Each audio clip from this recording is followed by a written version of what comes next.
फुलं कितीही सुंदर असू द्या, कौतुक त्याच्या सुगंधाचा होतो. माणूस कितीही मोठा झाला तरी कौतुक त्याच्या गुणाचा, विश्वासाचा होतो. चांगल्या हृदयाने पण खूप नाती बनवता आणि चांगल्या स्वभावानेही खूप नाती जन्मभर टिकून राहतात. आपल्या चांगलं किंवा वाईट आयुष्य मिळालेलं नाही, ते फक्त आयुष्य आहे. चांगलं बनवायचं की वाईट ते आपल्या हातात आहे.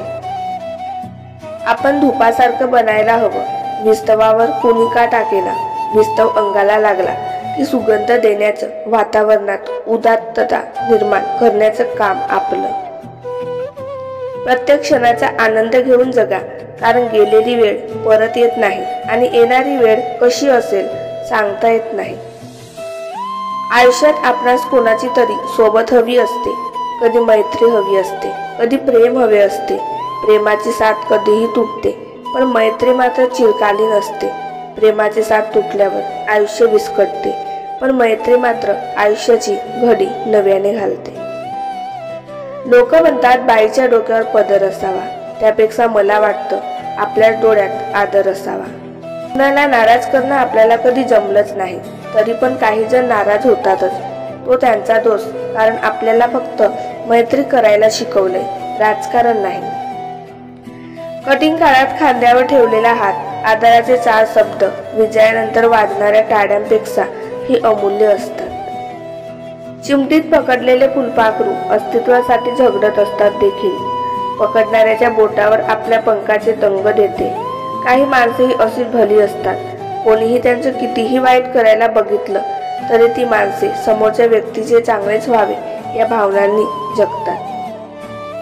झाकलेल्या मुठीतून वाळूचा कण निसटावा, तसं हळूहळू आयुष्य निघून चाललं आणि आपण उगीच भ्रमात आहोत की आपण वर्षावर्षाने मोठं होत चाललोय. प्रेम माणसावर करा, त्याच्या सवयीवर नाही.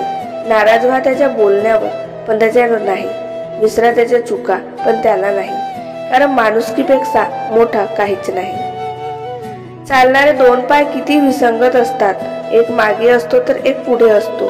पुढच्याला अभिमान नसतो, मागच्याला अपमान नसतो, कारण त्यांना माहीत असतं की क्षणात हे बदलणार, याचंच नाव जीवन असतं.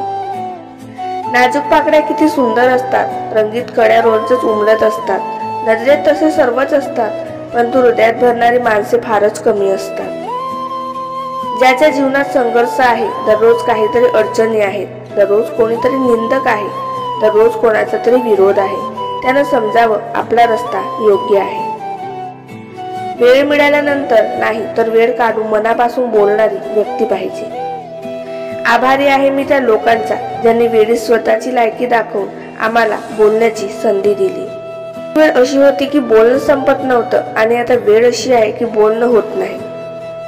प्रेम करणारी माणसं या जगात खूप भेटतात, पण समजून घेणारी माणसं, समजून सांगणारी व्यक्ती भेटायला भाग्य लागते.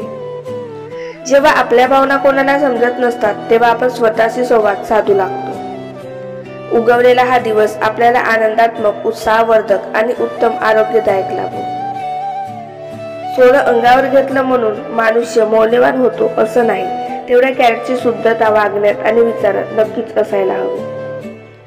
लोकांबरोबर किती छान वागा, तरी ते आपला वापर त्यांच्या गरजेनुसार आणि मूडनुसार करतात.